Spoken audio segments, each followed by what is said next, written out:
రసహృదయులైన సంగీత ప్రియులందరకు శుభోదయం.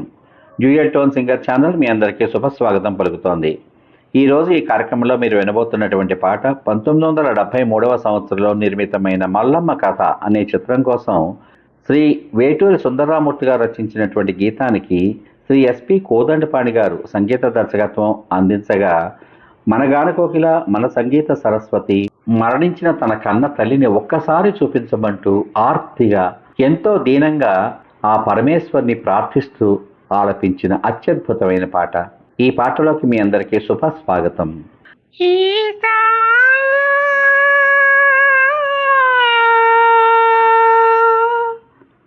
మహేశా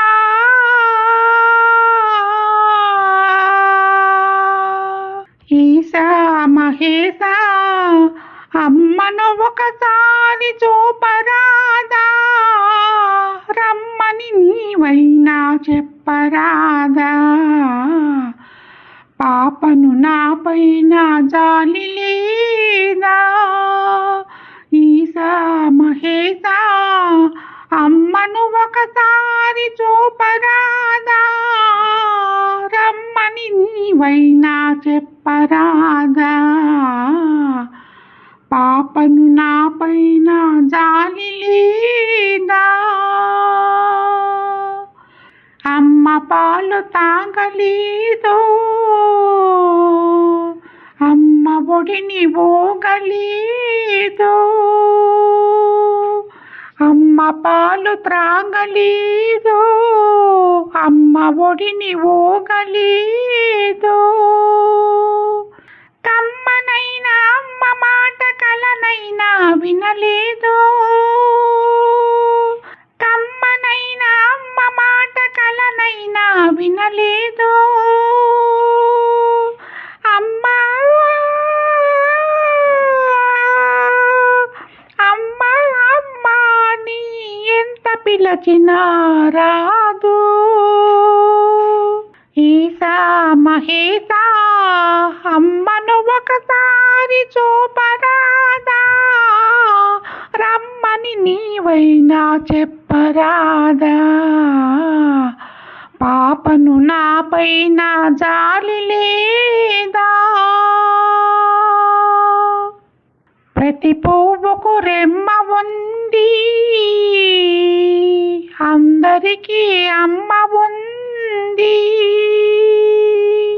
ప్రతి పువ్వుకు రెమ్మ ఉంది, అందరికీ అమ్మ ఉంది, మురిపాలను తేలడా ముద్దు గణపతి,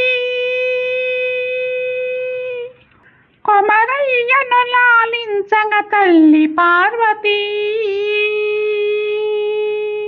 మురిపాలను తేలడా ముద్దు గణపతి, కొమరయ్యను లాలించగ తల్లి పార్వతి, లేక పిలుపు వినగాని గోమాతాగునా, కన్న బిడ్డ కోడు విని తల్లి మనసు దాగునా, ఏ పాపం చేశానని ఏ లోపం చేశావు, ఈశా మహేశా ఈశా మహేశా. ఈ పాటలు కేవలం అనుకరణే తప్ప ఆ మహాగాయని గాయకుల్లా పాడాలనే ఉద్దేశం కాదు. ఎట్టి పరిస్థితుల్లోనూ వారి పాటకు 80% కూడా దరి చేరలేవు. నా ఈ ప్రయత్నాన్ని మనస్ఫూర్తిగా ఆశీర్వదించమని కోరుకుంటూ, ఈ పాట కనుక మీకు నచ్చినట్లయితే మీ అమూల్యమైనటువంటి అభిప్రాయాన్ని వీడియో కింద పొందుపరచమని కోరుకుంటూ, మళ్ళీ రేపటి భాగంలో మరో మంచి పాటతో మీ ముందుకు వస్తాను. అంతవరకు సర్వే జనా సుఖినో భవంతు. మరియు రసహృదయులైన మీ అందరకు హృదయపూర్వక ధన్యవాదాలు.